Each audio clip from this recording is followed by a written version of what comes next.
आज की कहानी रशिया यानी रूस के एक ऐसे शख्स की कहानी है जिसे कुछ लोग पागल कहते थे। कोई फकीर, कोई पहुंचा हुआ बाबा। कुछ लोग उसे सन की मानते थे तो कुछ कहते थे कि वो जर्मनी का जासूस है। लेकिन बहुतों का मानना था कि उस शख्स के पास एक अजीब सी ताकत थी, सामने वाले को अपनी बातों में बांध लेने की, उसके दिमाग पर काबू पा लेने की। वो एक गरीब परिवार से था। बचपन से ही किसी काम में मन नहीं लगता था। फिर शादी हुई, बच्चे हुए, लेकिन उसके बाद उसने चोरी करना शुरू कर दिया। चोरी करते हुए एक दिन पकड़ा गया और अदालत में पेश किया गया। अदालत ने उसे कैद की सजा देने के बजाय एक अजीब सजा सुनाई। कहा कि उसे तीर्थ यात्रा करनी होगी। पैदल चलकर लगभग 523 किलोमीटर दूर एक चर्च तक पहुंचना होगा। यही सजा उसकी जिंदगी बदलने वाली साबित हुई। वो पैदल ही निकल पड़ा।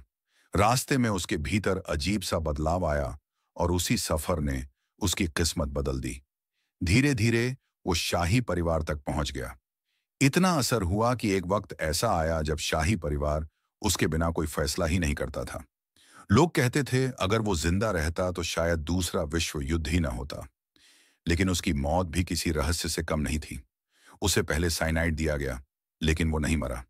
उस पर 3 गोलियां चलाई गईं, फिर भी जिंदा रहा, बल्कि खड़ा भी हो गया। इसके बाद उसे और पीटा गया और आखिरकार बर्फीली नदी के पानी में डुबो दिया गया। तब जाकर उसकी जान निकली। ये शख्स था ग्रेगोरी राजपुतिन, जिसे कुछ लोग मैडम मक के नाम से भी जानते थे। उसकी कहानी उतनी ही रहस्यमयी थी जितनी उसकी मौत। राजपुतिन का जन्म 1869 में साइबेरिया के एक बेहद ठंडे इलाके में हुआ। वो एक किसान परिवार से था। उसके 9 भाई बहन थे, लेकिन बचपन में ही 4 की मौत हो गई। राजपुतिन बचपन से ही अजीब था।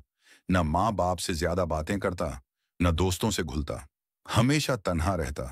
कभी जंगल चला जाता और जानवरों से बातें करता। कभी आसमान की तरफ देखता और भगवान से बात करने का नाटक करता। उसका ये बर्ताव देखकर लोग उसे पागल कहने लगे। माँ बाप भी परेशान रहते कि आखिर बच्चे को क्या हो गया है। खेती बाड़ी में मन नहीं लगा, स्कूल गया नहीं, बस अकेलेपन में डूबा रहता। थोड़ा बड़ा हुआ तो परिवार ने उसकी शादी कर दी। 3 बच्चे हुए, लेकिन तीनों मर गए। इससे उसका मन और उचाट हो गया। शराब पीने की आदत लग गई। पैसे नहीं थे तो चोरी करने लगा। इसी चोरी में पकड़ा गया और अदालत ने वहीं पैदल तीर्थ यात्रा वाली सजा सुनाई। वो सफर ही उसकी असली कहानी की शुरुआत थी और यहीं से उसकी जिंदगी बदलनी शुरू हुई। इस लंबी तीर्थ यात्रा ने उसे बहुत कुछ सिखाया। सफर में चलते चलते कभी कोई राहगीर मिल जाता तो कुछ खाने को दे देता, वो खा लेता। किसी गांव से गुजरता तो वहां के लोग कुछ दे देते, उसी से काम चला लेता। सोने के लिए जहां जगह मिलती वहीं सो जाता। वक्त गुजरता रहा, उसके बाल और दाढ़ी बढ़ती रही, लेकिन वो लगातार पैदल चलता गया। इस सफर के दौरान उसे कई चर्च मिले, कई फादर मिले, कई तरह के लोग मिले। उनसे उसने धर्म से जुड़ी बातें सीखीं। फिर एक दिन वो एक मोनेस्ट्री में पहुंचा। वहां कुछ दिन रहा, मक बनकर। लेकिन आदेश मानने में उसका मन कभी कभी नहीं लगता था। फिर भी वहां से उसने धार्मिक शिक्षा ले ली। इसके बाद जब वो आगे सफर करता तो रास्ते में जो भी लोग मिलते उन्हें बाइबल और धर्म से जुड़ी बातें बताता। जो मान जाते वो उसे बाबा मान लेते, जो नहीं मानते वो उसे पागल या सनकी कहते। ऐसे ही धीरे धीरे वक्त गुजरता रहा। 523 किलोमीटर का सफर आखिरकार उसने पूरा कर लिया और जिस चर्च में जाने का हुक्म अदालत ने सुनाया था वहां पहुंच गया। उस चर्च में फादर के शागिर्दी में रहा, बाइबल और धर्म की गहरी बातें सीखीं और अपनी जिंदगी को ईश्वर के नाम पर समर्पित कर दिया। कुछ समय बाद चर्च के फादर ने उससे कहा, तुम्हारा यहाँ का सफर पूरा हो गया है। अब आगे तुम्हें सेंट पीटर्स जाना होगा, क्योंकि अदालत ने तो सिर्फ यहां तक पहुंचने की सजा दी थी, लेकिन इस पूरे सफर ने उसे अंदर से बदल दिया था। अब वो बिल्कुल अलग इंसान बन चुका था। लोग उसे बाबा कहने लगे, फकीर कहने लगे, संत कहने लगे। लेकिन उसका स्वभाव ऐसा था कि अगर उसका मूड ना होता तो किसी के आदेश मानता नहीं, उल्टा विरोध कर देता। इसी वजह से कुछ लोग उसे मैडम मक तक कहने लगे। सेंट पीटर्स की तरफ बढ़ते हुए उसे एहसास होने लगा कि उसके अंदर कुछ अलग ही ताकत है। बचपन में उसका शरीर कमजोर था, हड्डियां भी कमजोर थीं, आंखें भी। लेकिन अब सफर के दौरान उसका शरीर मजबूत होने लगा। कई बार वो किसी को गुस्से में कुछ कह देता या दुआ देता और वो बातें सच हो जाती। परेशान लोग आते, वो कहता, कल से तुम्हारी जिंदगी बदल जाएगी। और अगले दिन सचमुच ऐसा हो जाता। धीरे धीरे लोगों को लगने लगा कि ये कोई आम इंसान नहीं, बल्कि चमत्कारिक शख्स है। उसकी भविष्यवाणियां सच होने लगीं। चर्चों में उसकी चर्चा होने लगी। फिर वो सेंट पीटर्सबर्ग पहुंचा। वहां भी उसने उसी तरह अपनी जिंदगी गुजारी। ये सब तब की बात है जब 1897 में उसे अदालत से सजा मिली थी। 3-4 साल बीत गए और 19वीं सदी का अंत हो गया। अब 20वीं सदी की शुरुआत थी। उस वक्त पूरी दुनिया में वर्चस्व की लड़ाई चल रही थी। हर देश दूसरे देश पर कब्जा करने की सोच रहा था। और फिर सन 1905 में रूस और जापान के बीच एक भयंकर जंग छिड़ गई। हालांकि रूस के पास ज्यादा सैनिक थे, ताकत भी थी, लेकिन उनकी रणनीति और प्लानिंग कमजोर थी। इसी वजह से रूस ये जंग बुरी तरह हार गया। ये हार जनता और सैनिकों के गुस्से का कारण बनी। सबका गुस्सा शाही परिवार पर फूटा। उस वक्त रूस में राजा निकोलस सेकंड का राज था। उनकी पत्नी अलेक्जेंड्रा, जो मूल रूप से जर्मन थीं, अब रानी बन चुकी थीं। उनकी शादी के बाद दोनों रूस में ही रहते थे। यही वो दौर था जब राजपुतिन भी सेंट पीटर्सबर्ग पहुंच चुका था और अपनी भविष्यवाणियों और धार्मिक बातें बताने की वजह से मशहूर होने लगा था। इसी बीच कहानी में एक बड़ा मोड़ आया। राजा निकोलस और रानी अलेक्जेंड्रा का एक बेटा हुआ। बड़ी दुआओं और मन्नतों के बाद वो बेटा पैदा हुआ था और वही शाही परिवार का अगला वारिस बनने वाला था। अगर वो बेटा न होता तो शाही परिवार का आगे कोई वारिस ही नहीं होता। इसलिए उसे बेहद लाड प्यार से पाला जा रहा था। लेकिन इसी दौरान पता चला कि उस राजकुमार का नाम अलेक्सई है और उसे एक खतरनाक बीमारी है, हीमोफीलिया।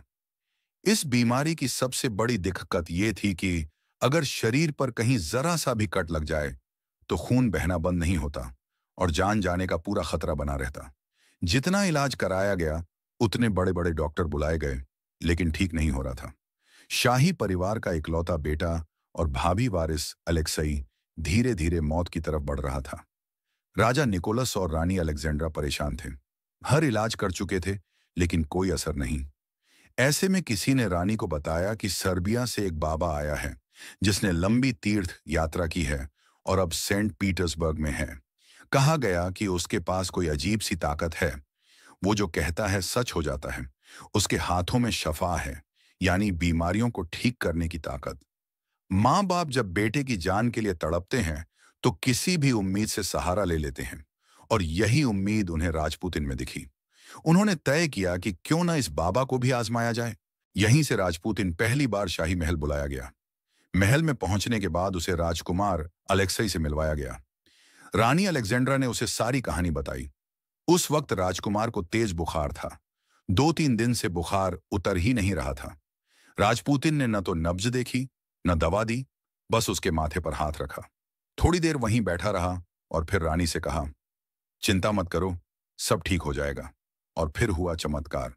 अगले ही दिन सुबह राजकुमार का बुखार गायब हो गया। सिर्फ बुखार ही नहीं, बल्कि उसके स्वास्थ्य में लगातार सुधार होने लगा। महीनों से जिस बीमारी ने शाही परिवार को परेशान कर रखा था, वो धीरे धीरे ठीक होने लगी। जो बच्चा कभी भी मर सकता था, वो बिल्कुल स्वस्थ दिखने लगा। ये सब रानी अलेक्जेंड्रा के दिल में बैठ गया। उन्हें यकीन हो गया कि ये सब राजपुतिन की वजह से हुआ है। इसके बाद राजपुतिन को बाकायदा महल में बुलाया जाने लगा। उसकी खूब खातिरदारी हुई। रानी पूरी तरह उस पर मोहित हो गई। राजपुतिन का आना जाना अब महल में लगातार होने लगा। वो जो कुछ कहता सच होता।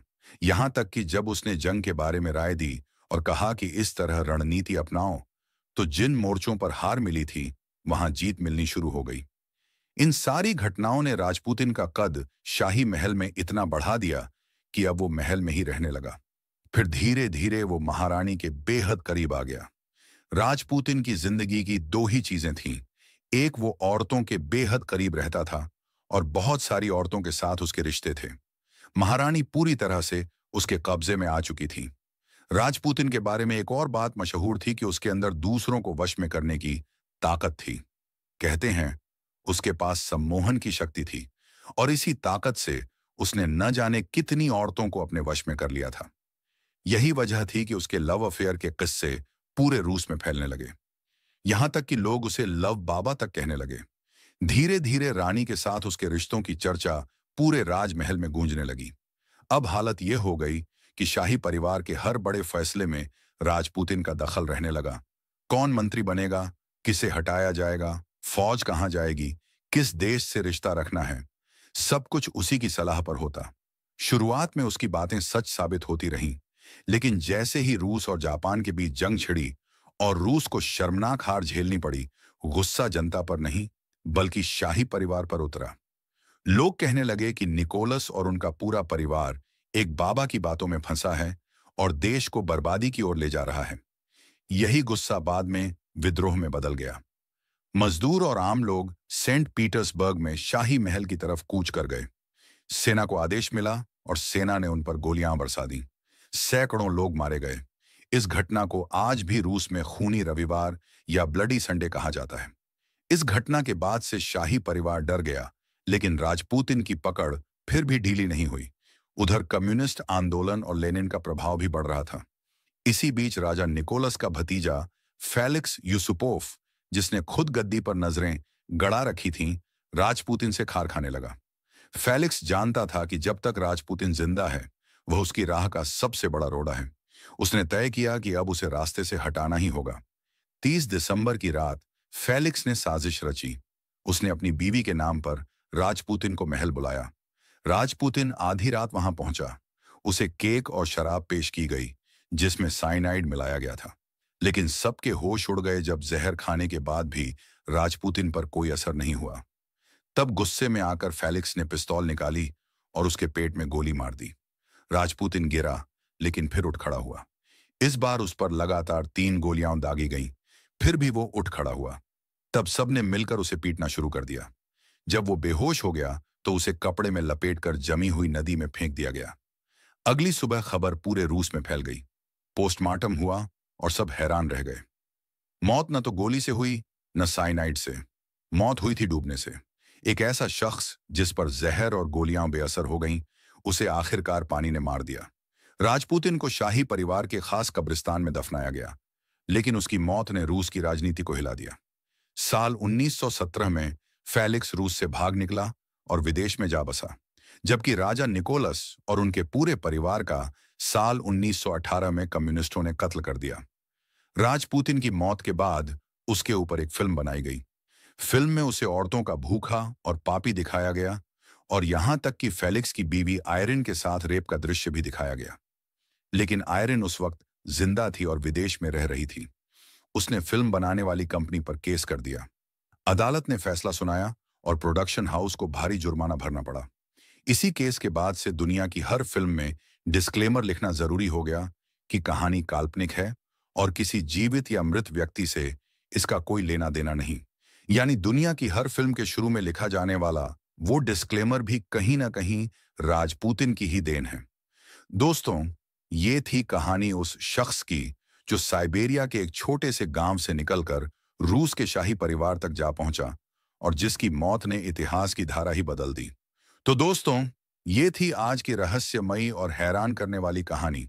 आपको कैसी लगी हमें कमेंट में जरूर बताइएगा। अगली बार फिर मिलेंगे एक और खौफनाक और सच्ची घटना के साथ।